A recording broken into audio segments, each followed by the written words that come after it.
The cold wind swept across the main street, as if carrying ancient memories, the kind no one sees, but everyone feels.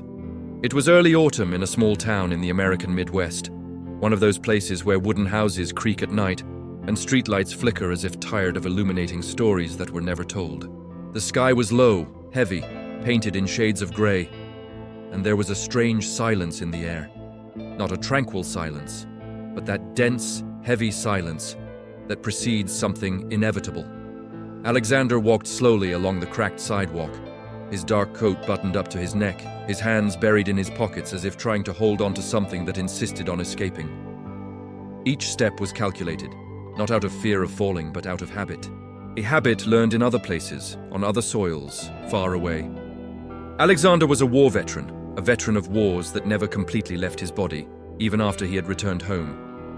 The distant sound of an American flag flapping against the City Hall flagpole echoed down the street, a dry, repetitive, almost mechanical sound.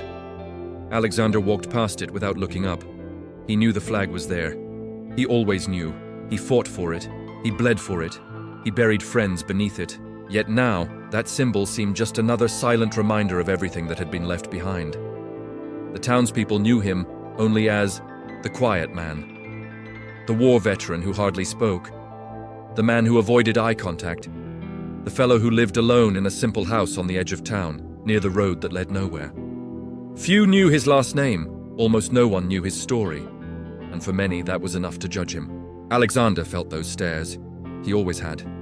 He didn't need to look anyone in the eye to notice when they whispered. The words weren't clear, but the tone was there. It always was. There was contempt. There was distrust. There was that impatience typical of someone who never had to learn to survive silence. To them, Alexander was strange. To them, he was a burden. To them, he was someone who didn't fit in. What no one there seemed to understand was that Alexander's silence wasn't empty. It was too full of voices screaming at night, of explosions echoing in his mind, of faces that would never return home. He carried entire wars within him. Wars that didn't show in the scars hidden beneath his clothes, nor in the tired eyes that rarely displayed emotion. He was a war veteran, but in that city, that didn't mean honor. It meant distance. As he walked, the sound of a door closing behind him echoed too loudly. Alexander stopped for a moment, his shoulders stiffened almost imperceptibly. An old reflex. A reflex that no civilian would notice, but any soldier would recognize. He took a deep breath, mentally counted to 3, and kept walking. He always did this. He always needed to remind himself where he was. He always needed to anchor himself in the present.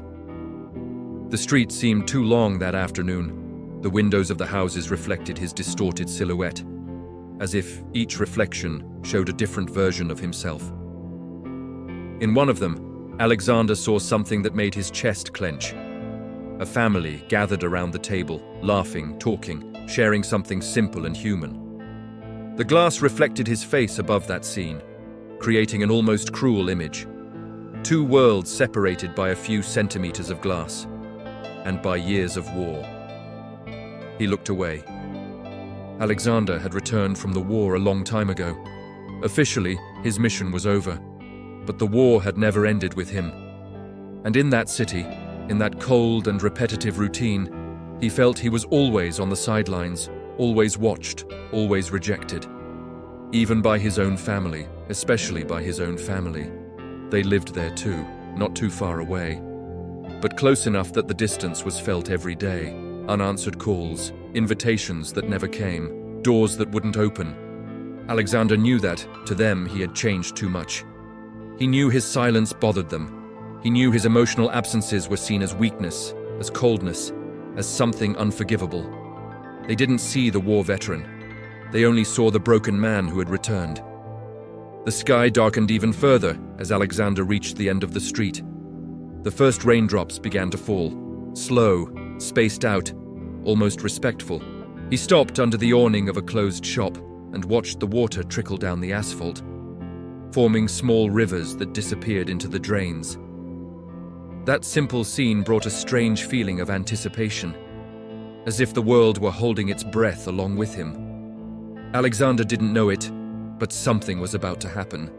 something that would unearth truths buried for too long, something that would force that city and that family to see beyond the silence, beyond the prejudice, beyond the rejection. At that moment, however, he was just a war veteran standing alone in the rain, carrying a past too heavy to explain in words.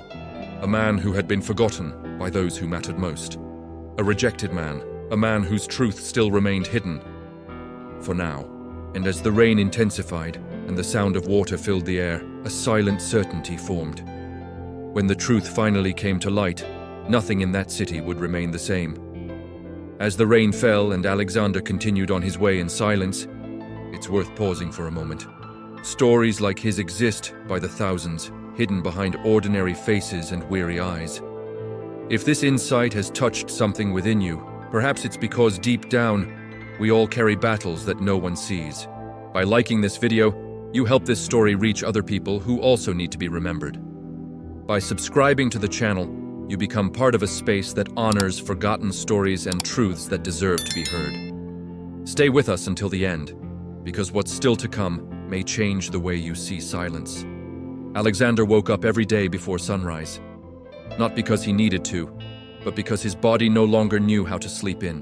The clock struck 5 in the morning when his eyes opened, almost always at the same instant, as if an invisible alarm were still programmed inside him. The room was simple, too quiet.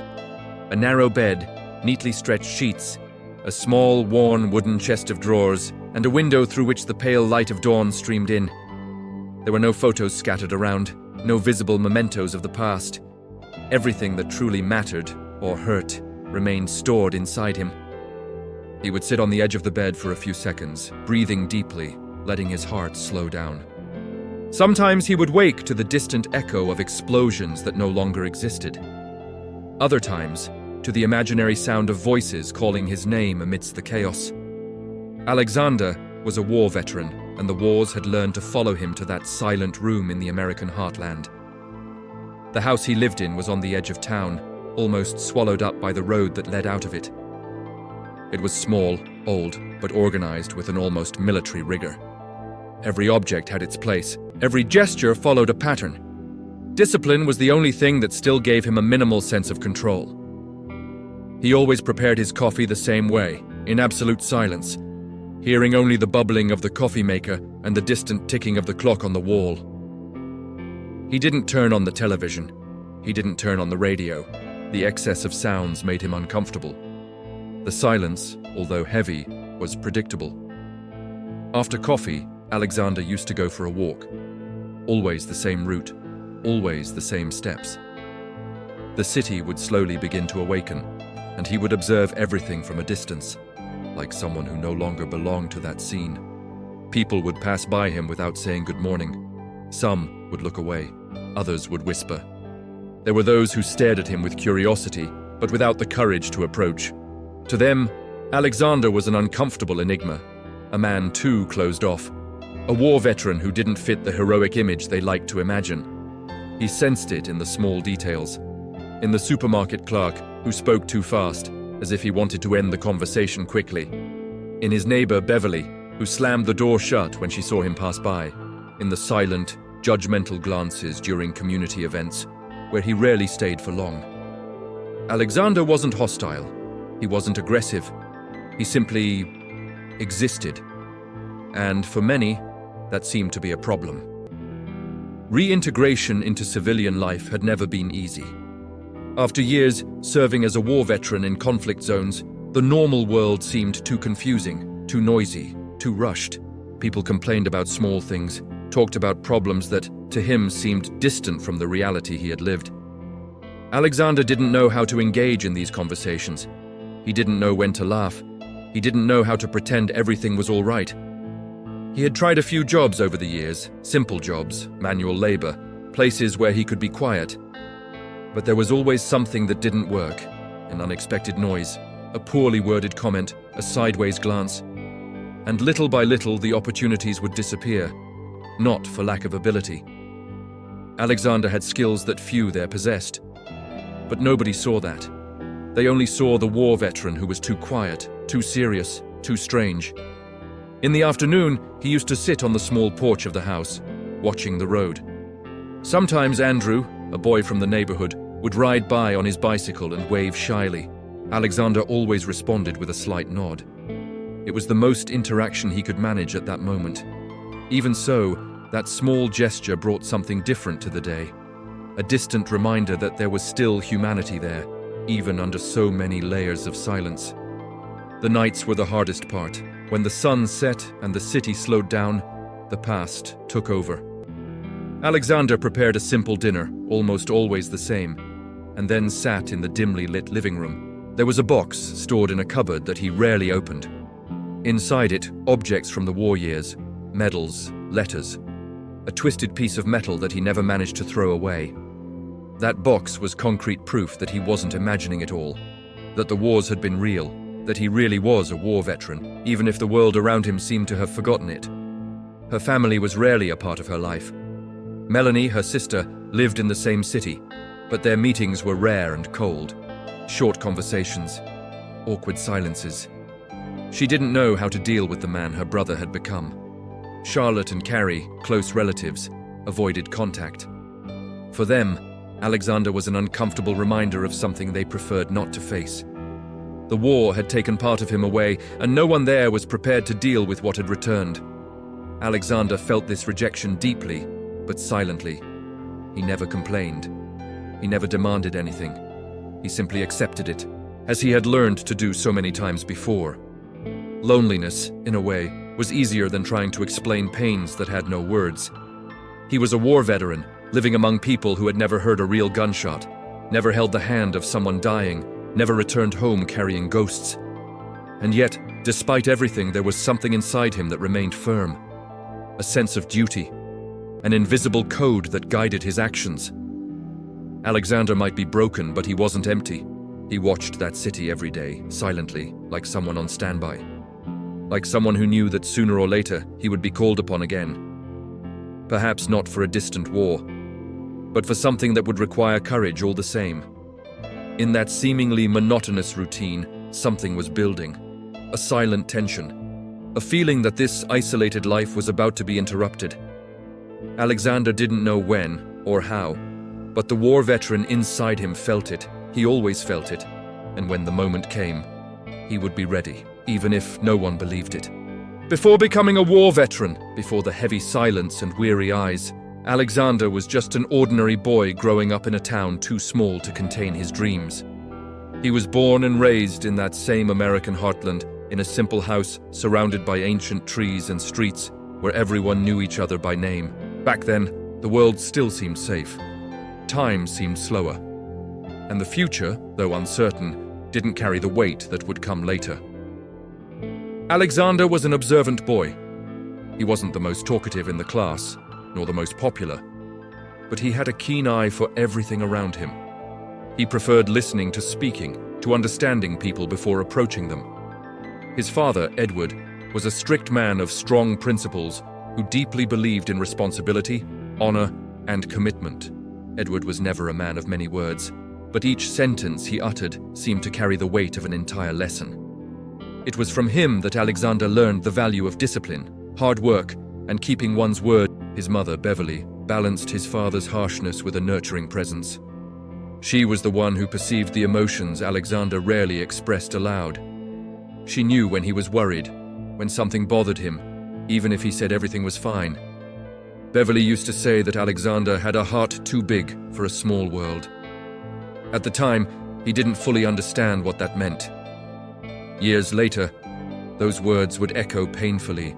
Alexander's childhood was marked by simple moments. Playing in the backyard with Brandon, his best childhood friend. Entire afternoons playing impromptu baseball. Long conversations sitting on the porch while the sun set.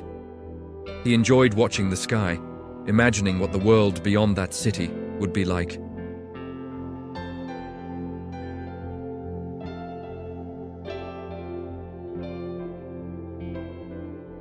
In his adolescence, Alexander began to feel the weight of expectations.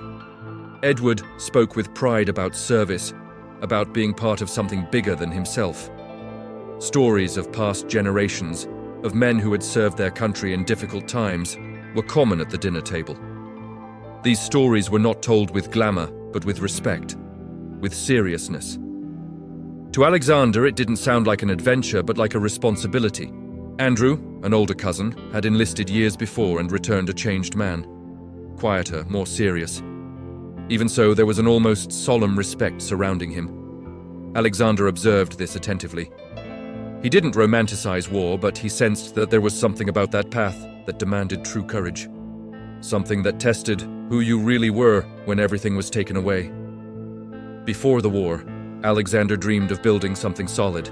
He thought about studying engineering, perhaps working in construction, creating things that would last. He also thought about starting a family, having children running around the same yard where he had grown up.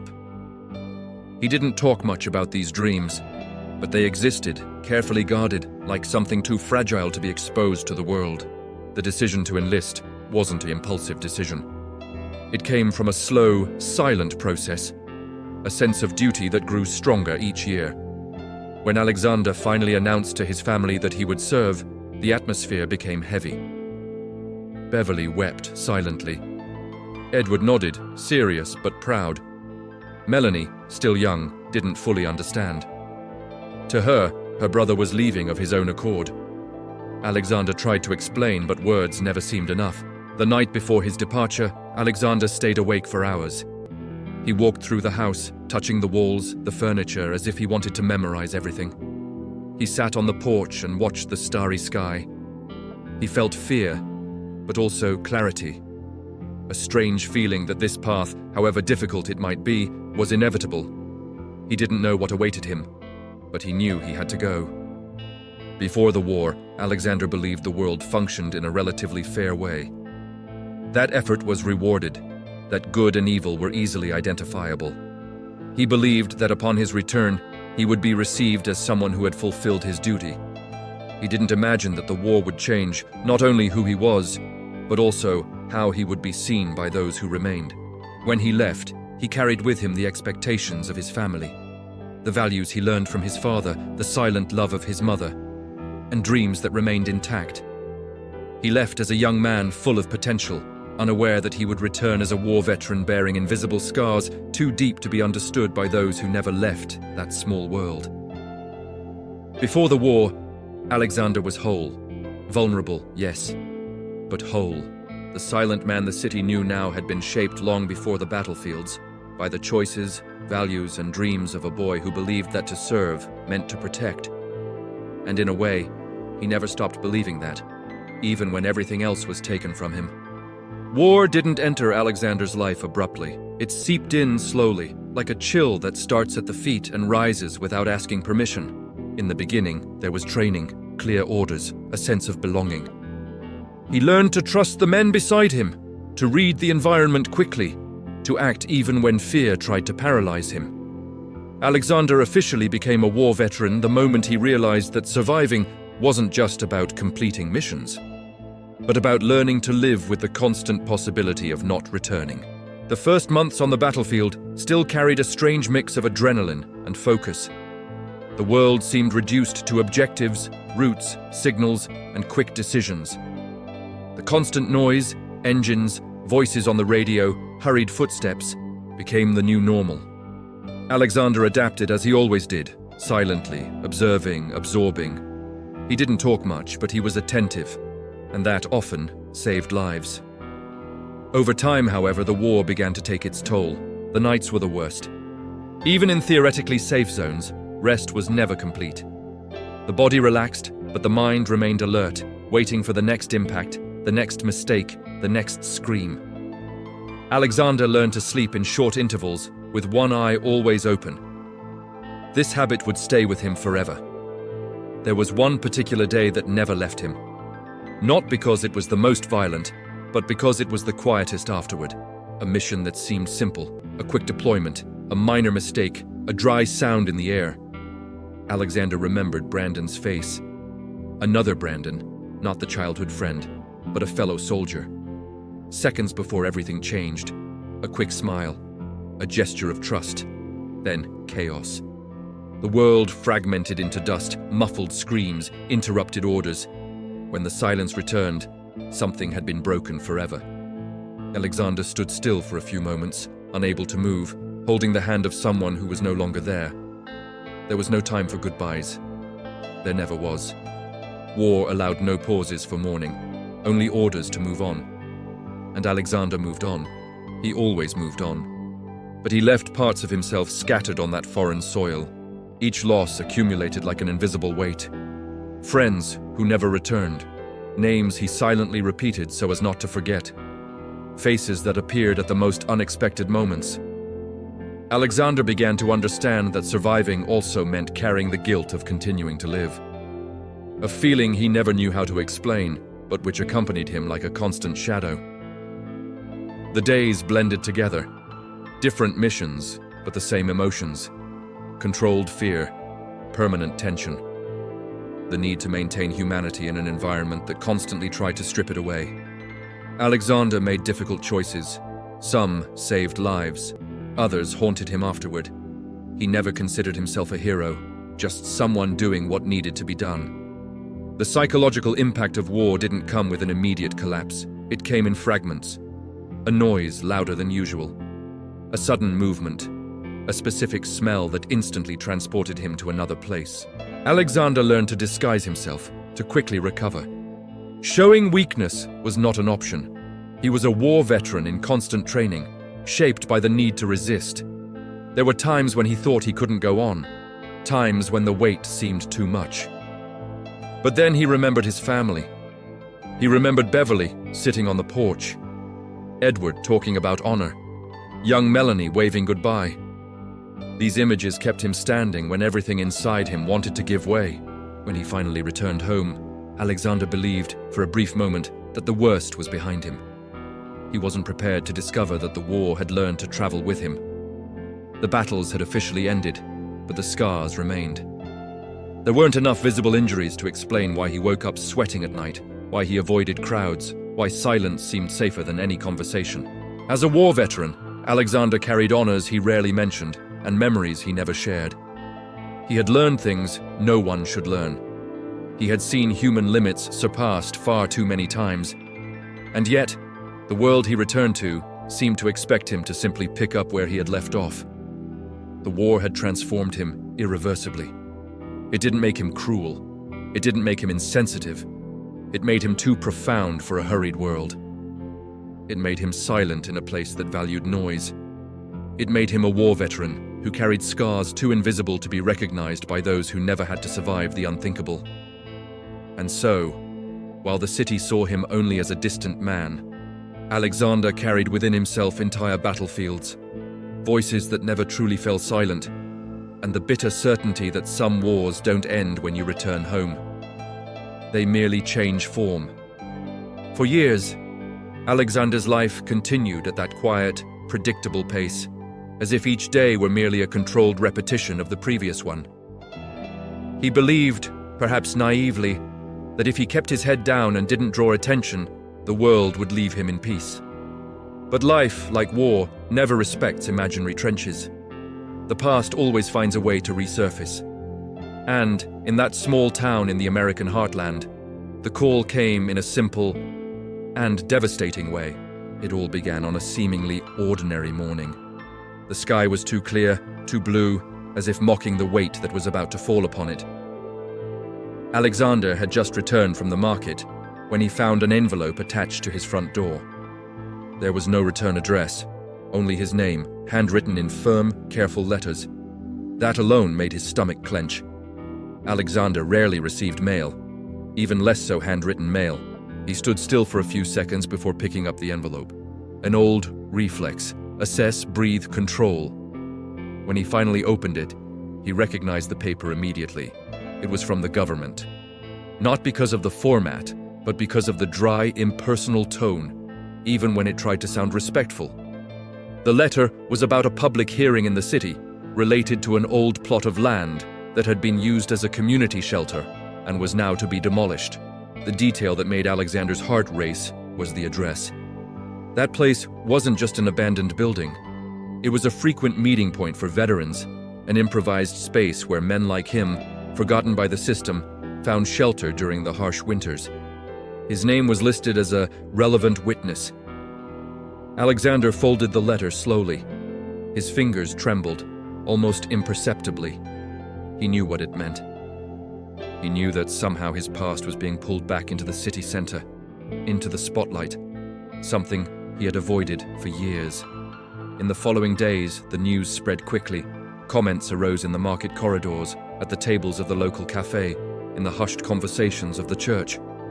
Some said that the shelter attracted troublemakers. Others claimed it would be better to demolish everything and clean up the area. Few spoke of the men who slept there. Even fewer spoke of what they had done for the country. Alexander listened to everything in silence. The hardest blow, however, came from where he least expected and most feared. Melanie appeared at his house on a grey afternoon, unannounced. Her gaze was heavy with worry, but also with something harder: fear, shame, distance. She spoke quickly, as if she wanted to finish quickly. He said that the family was being talked about in town, that Alexander's name was being associated with that hearing, that Edward, already old and tired, didn't want to get involved, that Charlotte and Carrie thought it best that he not show up, that it would be less embarrassing for everyone if he remained invisible, as always. Each word was spoken carefully, but it struck like shards of glass. Melanie didn't ask what that shelter meant to him. She didn't ask how many nights Alexander had spent helping other veterans. She didn't ask how many men he had prevented from freezing to death there. She simply asked him not to go, to leave that behind, to, once again, remain silent. After she left, Alexander sat alone in the room, holding the letter again. The silence of that house seemed heavier than ever. He felt something old stirring inside him. The same feeling that precedes a mission.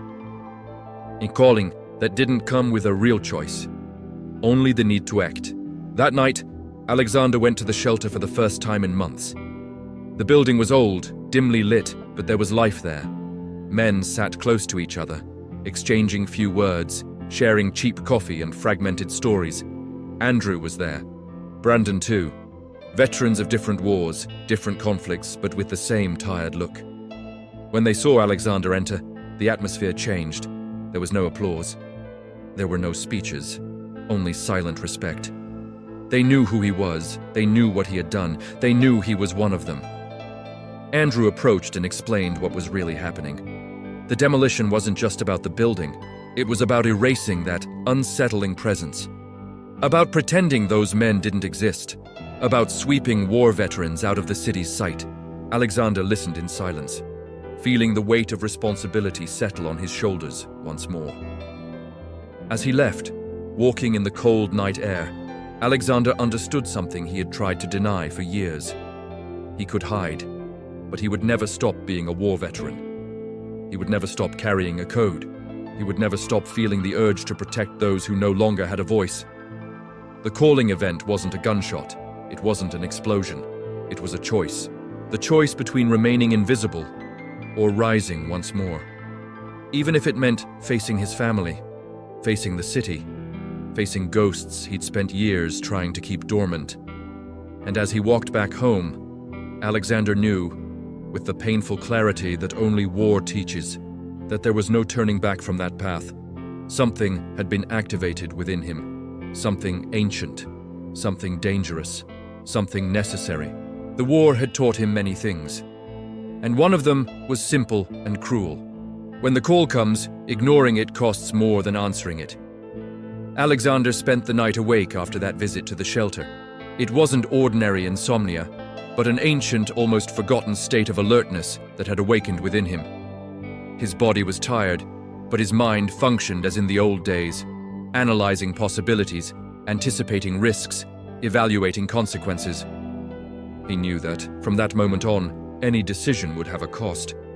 And as a war veteran, he understood better than anyone that courage wasn't the absence of fear. It was acting despite it. The next morning, the city seemed the same, but Alexander was not. He walked through the streets, observing details he had previously ignored. The well-kept shop windows, the American flags hanging from the doors, the hurried faces of people who had never had to think about where they would sleep that night. All of this contrasted violently with the shelter about to be demolished and the men who would be left behind. The first act of courage wasn't public. It was internal. Alexander decided he would go to the hearing, even knowing it would put him in the spotlight, even knowing his family disapproved, even knowing that speaking meant reliving things he had spent years burying.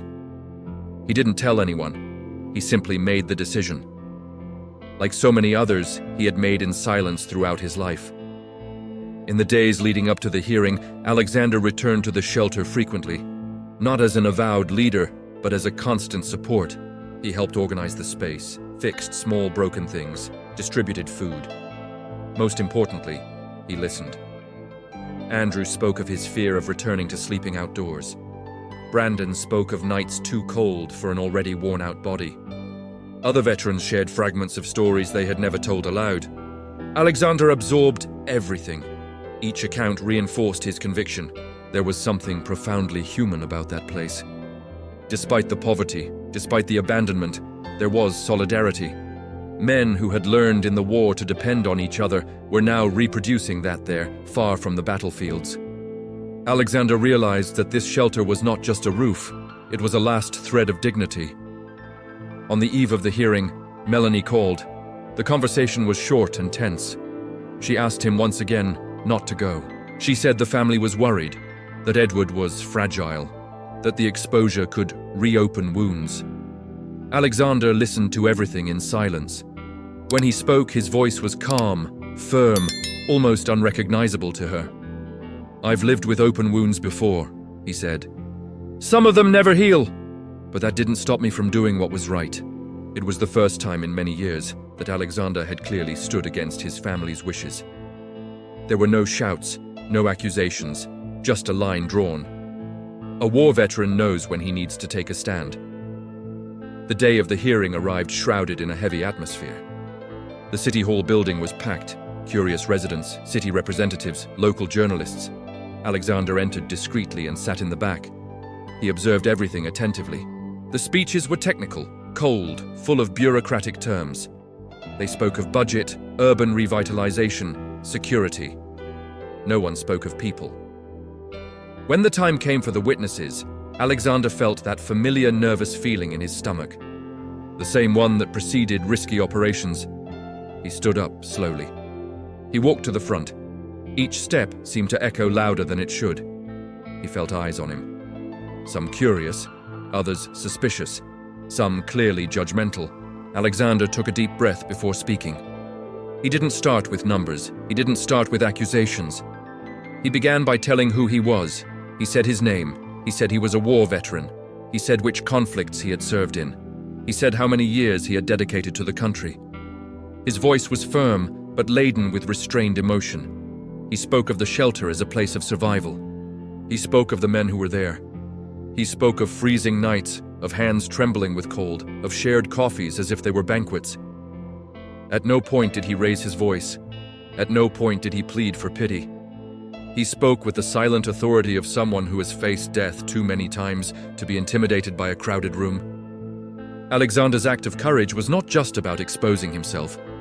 It was about humanizing those men in front of a city that had learned to ignore them. It was about reminding everyone that war veterans don't disappear when conflicts end. They return home. And they hope, at least, not to be forgotten. When he finished, silence filled the room. Not an awkward silence, but a heavy one. A silence that compelled reflection. Alexander returned to his seat without looking back. His heart pounded, but there was a strange feeling of relief. He had done what needed to be done. Outside, after the hearing, some veterans approached. Not to thank him with grand words, but with firm handshakes and respectful glances. Andrew simply nodded. Brandon placed his hand on his shoulder. That was enough. Alexander knew that this act did not guarantee victory. He knew that the system was slow, resistant, often cruel. But he also knew that he had broken something important: the silence. And, for a war veteran, breaking the silence is often the first step towards the real battle. That day, Alexander didn't save anyone from a minefield. He didn't disarm explosives. He didn't engage in combat.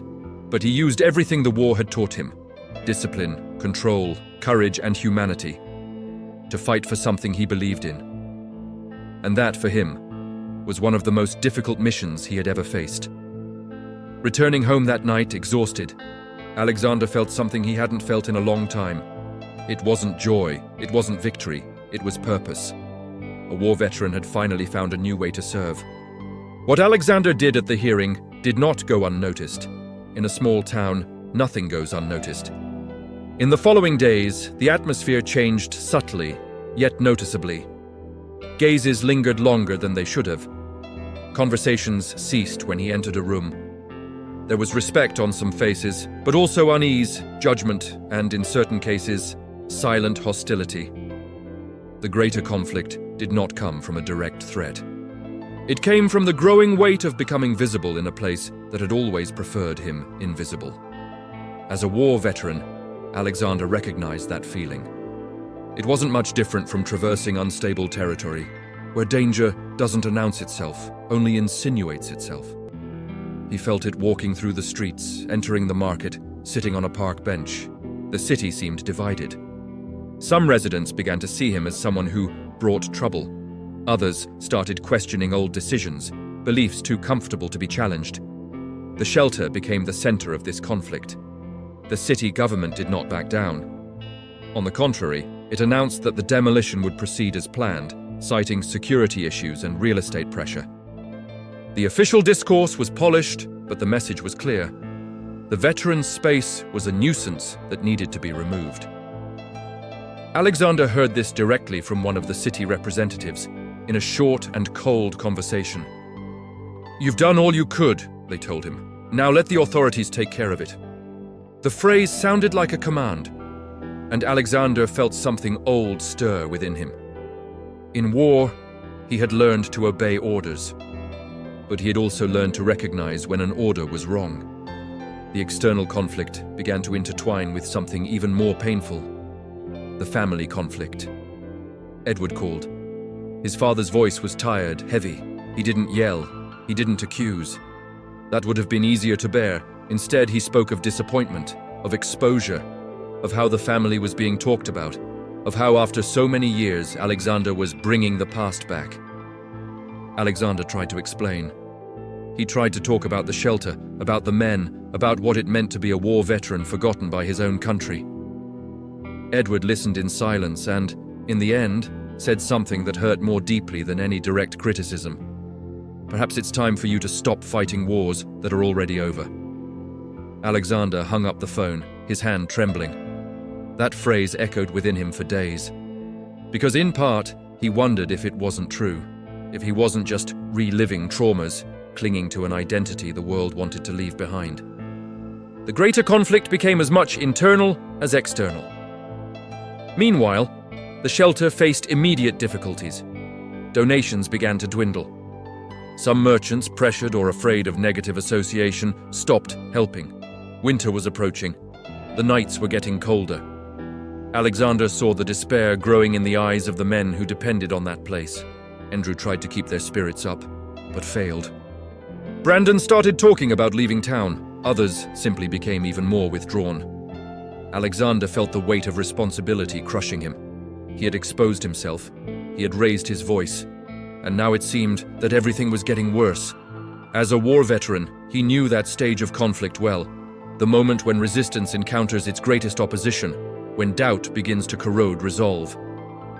There was one night in particular when everything seemed about to fall apart. Alexander went to the shelter after hearing rumors that the police would be making a preventive visit. There was no clear illegality, but there was intimidation. Police cars parked nearby, hard stares, unnecessary questions, no direct aggression, just constant pressure. The veterans felt cornered, as if they were back in hostile territory. Alexander stepped forward. He spoke calmly. He maintained a firm posture. His gestures were controlled, almost military. He didn't challenge. He didn't provoke. He simply made his presence felt.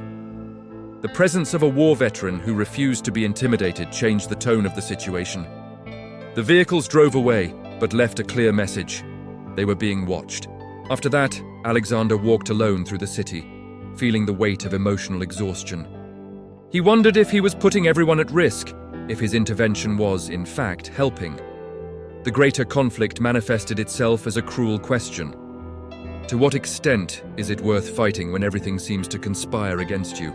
The answer didn't come immediately. It came in fragments, in small gestures, in an American flag discreetly left on the shelter door by someone who didn't want to be identified, in an anonymous letter thanking them for not forgetting, in a silent handshake from an older resident who had also served decades before. These signs kept Alexander standing, but did not dissipate the conflict. He sensed that something bigger was forming, that the city, the family, the system, and his own ghosts were converging toward an inevitable point.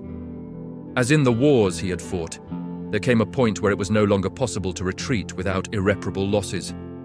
Alexander, a war veteran, recognized that stage with painful clarity. The bigger conflict wasn't just about a building.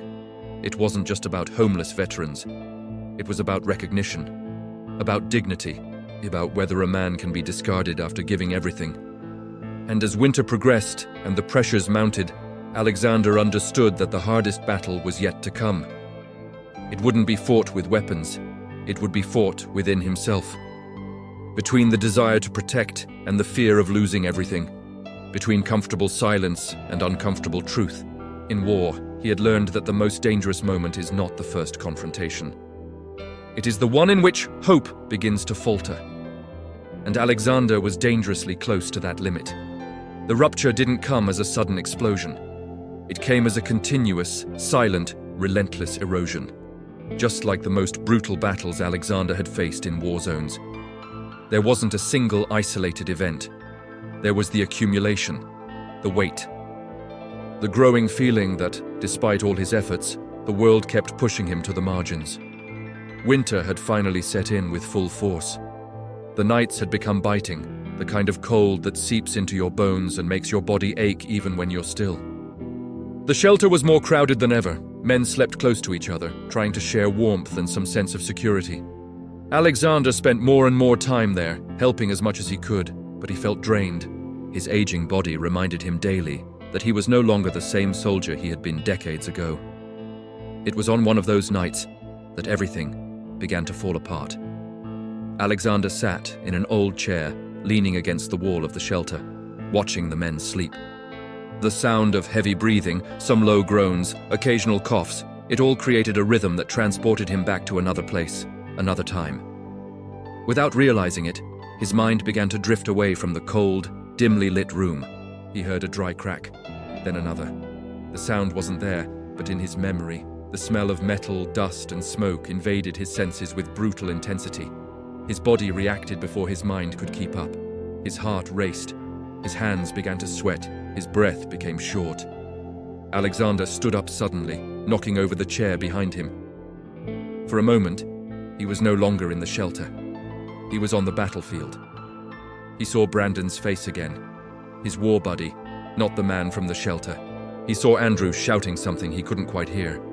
He saw blood on the floor. He felt the weight of the equipment, the metallic taste in his mouth, the overwhelming urgency of making impossible decisions in seconds. His body trembled.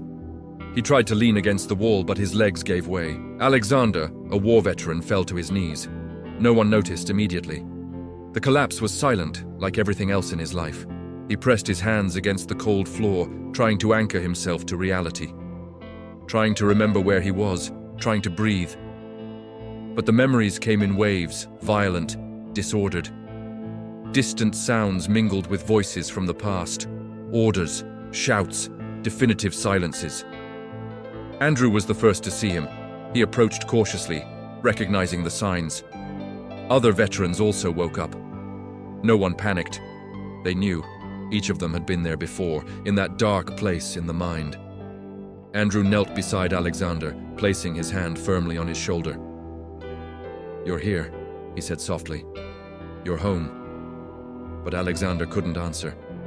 Tears began to stream down his face without warning, something he had avoided for decades. They weren't just tears of fear, they were tears of exhaustion, of accumulated guilt, of years of suppressing everything to keep functioning. The war veteran who had always stood firm finally gave in. When the episode was over, Alexander was exhausted. He sat leaning against the wall, covered by a thin blanket. The shelter had returned to silence, but something had irreversibly changed within him. He felt ashamed. He felt weak. He felt he had failed not only himself, but everyone who depended on him. The next morning, the news spread quickly, not in the city, but among the veterans. Alexander, the quiet man, the pillar had broken. And for someone like him, that was almost unbearable. As if that wasn't enough, the final blow came a few hours later. Melanie appeared again. This time, there was no care in her words. She had heard rumors. Someone had commented about an outbreak at the shelter, about Alexander not being well. The fear she carried overflowed in the form of disapproval. "This needs to stop," she said, her voice trembling. "You're not helping anyone this way. You're destroying yourself. You're destroying us." Alexander tried to explain what had happened, but words failed him. How could he explain something he didn't even fully understand? How could he put into words the weight of being a war veteran who had never been allowed to be vulnerable? "Maybe you need to accept help," Melanie continued. "Maybe you need to get away from all of this." That word, to move away, sounded like a sentence. For Alexander, moving away meant abandoning, and abandoning was something he had sworn never to do. Yet, at that moment, he didn't have the strength to argue. He simply nodded slightly, his gaze vacant. After Melanie left, Alexander wandered aimlessly through the city. The cold stung his face, but he barely felt it. His mind was distant, heavy. He sat on a park bench, the same one where he had so often watched the world go by. For the first time, he seriously considered disappearing. Not dramatically, just leaving the city, leaving the shelter, leaving the fight, letting the system win. The rupture was complete. Alexander felt defeated, not by an external enemy, but by himself, by his limitations, by his aging body, by his invisible scars. The war veteran who had survived battlefields now struggled to survive his own memory. He closed his eyes, and for the first time in many years, allowed himself to think, "Maybe they're right. Maybe I've already given all I could. Maybe it's time to give up." But even in that moment of total collapse, something persisted. An almost imperceptible spark. A simple memory. A handshake. A look of gratitude. The flag left on the shelter door. Small signs that his presence still mattered. The rupture wasn't just the end of something. It was the lowest point before a final choice. Alexander didn't know it yet, but that collapse, that night of silent tears, was the moment when all the battles he had fought converged on a final decision. To give up, or to find a new way to continue. Alexander spent 2 whole days without going to the shelter. For someone like him, that was more painful than any direct confrontation. He tried to convince himself that he needed that distance, that it was just a break to regain strength. But deep down, he knew there was fear involved. Fear of failing again, fear of being seen as weak, fear of no longer being able to sustain the role he had unknowingly assumed for those men. On the morning of the 3rd day, something changed. Alexander was sitting at the kitchen table, staring at a cup of coffee that had already gone cold, when he heard knocking at the door. 3 firm, spaced-out knocks, like an ancient code. His body reacted even before his mind could process it. When he opened the door, he found Andrew and Brandon from the shelter. The cold had etched their faces, but their gazes were determined. "We need you," Andrew said bluntly. Alexander tried to respond, but Brandon continued. "The city has scheduled the demolition for early tomorrow morning. They haven't officially announced it, but we were able to confirm it. If this happens, many will have nowhere to go. Some are already talking about leaving the city tonight. Others simply won't be able to cope." Those words struck Alexander with the force of a direct hit. Tomorrow. Time had run out. There was no more room for hesitation, gradual recovery, or prolonged reflection. The climax of the battle had arrived, and he was being called upon once more.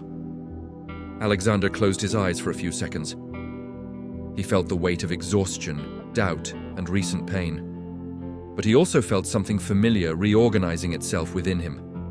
A cold clarity, a focus that only appeared when everything was at stake. The war veteran recognized that state. It was the same before a critical mission, when there are no guarantees, only responsibility. "Give me an hour," he said finally. Inside the house, Alexander moved purposefully. He put on his heavy coat, slipped on his old boots, the ones he rarely wore but never threw away. He retrieved a forgotten folder from the bottom of a drawer. Inside, documents, medals, official letters, service records. Silent proof of a life dedicated to his country. He knew that perhaps he needed to show the world what he had always carried in silence. Inside the shelter, the tension was palpable. Men huddled in small groups, some packing their few belongings, others simply sitting, staring into the void. When Alexander entered, the atmosphere changed. There was no celebration. There was restrained relief. Andrew immediately sensed that something had transformed. Alexander gathered everyone together and spoke calmly. He said he couldn't promise miracles. He said the system was tough. He said they might lose that space. But he also said something essential. You won't face this alone. The plan quickly began to take shape. Alexander contacted an older veteran from the neighboring town, someone with connections in support organizations. Brandon activated an informal network of ex-military personnel. Andrew managed to get a small local newspaper to send a reporter to the shelter that same afternoon. Each action seemed small in isolation, but together they created something bigger. At night, the shelter was fuller than ever. Not just with veterans, but with curious residents, silent supporters, people who until then had ignored that reality. Flags were discreetly placed. Photographs of men in youthful uniforms contrasted with the aged faces present there. The narrative was beginning to change. Alexander remained in the background, observing. He wasn't seeking recognition, he was seeking impact. When the reporter approached, Alexander spoke again. He told stories, not of glorious battles, but of difficult returns. He spoke as a war veteran who had fulfilled his duty and was now fulfilling another, not allowing his comrades to be discarded. The following morning, when city vehicles arrived to begin the demolition, they found something unexpected. Cameras, people, veterans lined up in respectful silence. Alexander stood at the front, his posture firm, his gaze serene. There was no physical confrontation. There was dignity. A city official tried to argue but hesitated under the public scrutiny. The reporter asked questions. An older resident spoke. Another veteran told his story. The pressure mounted. What should have been swift action became a stalemate. Then came the decisive moment. Alexander stepped forward and opened the briefcase he had brought. He placed official documents, medals, and letters of recognition on an improvised table. Not as a display of wealth, but as a memento. He spoke in a firm but controlled voice. We are not asking for privileges. We are asking for respect. We are war veterans. We served when we were called. Now we are only asking for time, alternatives, humanity. The silence that followed was absolute. Minutes later, a phone call changed everything. The demolition was temporarily suspended. It wasn't a definitive victory, but it was a chance, an opening, a public acknowledgement that something had been done wrong. Alexander felt his legs go weak, not from fear, from relief. He had faced his greatest fear, failing again. And even without guarantees, he had achieved something essential, hope. As the vehicles drove away, Andrew hugged Alexander tightly. Brandon smiled for the first time in days. Some men wept silently. The war veteran who had almost given up had found strength not in denying his fragility, but in overcoming it. The climax wasn't the end of the fight. It was proof that, even broken, Alexander was still capable of leading. He was still capable of protecting. He was still capable of transforming pain into purpose. At that moment, he understood something profound. Overcoming didn't mean conquering the past, but walking with it without letting it dictate his steps. The days that followed the suspension of the demolition were not filled with noisy celebration. They were days of silent reconstruction, exactly as Alexander had always believed the most important things should be. The city returned to its usual rhythm, but something had changed beneath the surface. Conversations at the market now included names, stories, faces. People began to see the shelter not as an urban problem, but as a reflection of something larger that had been ignored for too long. Alexander continued going to the shelter, but in a different way. No longer as the man who carried everything alone. Now, there was support. Organizations began to get involved, volunteers emerged. A local group mobilized to seek temporary solutions while permanent alternatives were discussed. Nothing was simple. Nothing was quick. But for the first time, there was real movement. As a war veteran, Alexander knew when a battle had changed phases. The fight was no longer just for immediate survival, but for long-term dignity. He allowed himself to breathe more calmly. There were still difficult nights. There were still memories that surfaced without warning. But something inside him had reorganized itself. It wasn't a complete cure. He knew that didn't exist. It was acceptance. Edward called again a few days later. The conversation was different. His father's voice still carried a rigidity, but there was something new there. Hesitation. Edward mentioned having seen the news report. He spoke little, as always. In the end, he said only, "I didn't understand before. Maybe I still don't understand everything, but I saw you standing there. That matters." It wasn't an explicit apology. But for Alexander, it was the closest thing to one his father could offer. He hung up the phone, his eyes welling with tears, feeling an old weight slowly lift from his chest. Melanie appeared the following week, this time without accusations. She sat with him on the balcony, in silence, watching the sunset. After a while, she spoke. "I was afraid of losing you, afraid of seeing you break down." Alexander nodded. He understood. He always had. "I had that too," he replied, "but some things only break to show where they're still strong."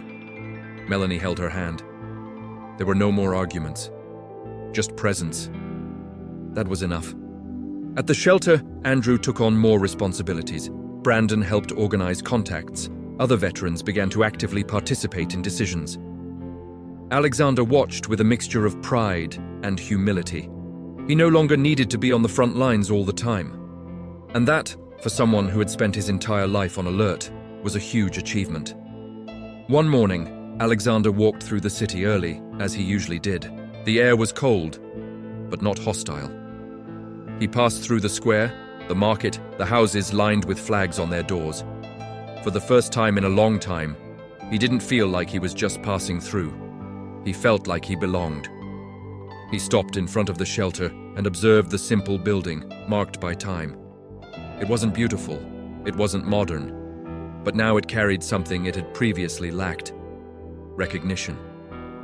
Alexander knew that this place wouldn't last forever. Perhaps it would be replaced. Perhaps it would evolve.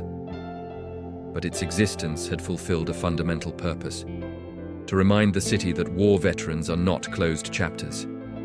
They are stories in progress. That night, Alexander sat alone at home, holding one of the medals he rarely touched. He no longer thought of it as a symbol of glory. He thought of it as proof of survival. Each mark on that medal represented difficult choices, irreparable losses, moments when he kept going, even when everything told him to stop. He realized something he had never admitted aloud. For many years, he had believed his usefulness ended when he left the battlefield. That his identity was tied to the past. That the world no longer had room for someone like him. He was wrong. War had taught him to resist. Life, finally, had taught him to persevere. Alexander didn't become a public hero. He didn't seek recognition. He didn't radically change his way of life. He remained silent, discreet, attentive. But now he carried something new alongside the old scars: renewed purpose. He had transformed rejection into presence, pain into service, silence into meaning. As a war veteran, he understood that not all battles are won with force. Some require vulnerability, others require staying when it would be easier to disappear. And the most important ones require the courage to be seen exactly as you are, broken, tired, but still willing. In the end, the truth that his family, the city, and he himself discovered wasn't about grand deeds in the past. It was about what remains when all seems lost. Alexander remained. And that's the moral that resonates beyond the story, beyond that small town in the United States. True honor, lies not only in surviving war, but in continuing to fight for humanity when the world prefers to forget. If you've stayed with me this far, it's because this story has found a place in you too. Maybe because of the silence, maybe because of the contained pain, maybe because of the strength to keep going even when everything weighs you down. If this kind of content resonates with you, subscribing to the channel is a simple way to stay connected. Here we tell stories that don't need to shout to be powerful. If you want, leave a comment saying, "This message was for me," or "I'm with you until the end," just so I know you made it to the end of this journey. And if at any point you felt that connection, a like helps this video reach other people who are also carrying invisible battles. There's a video over here that complements everything we've talked about today. Click on it and continue watching. I'll be waiting for you.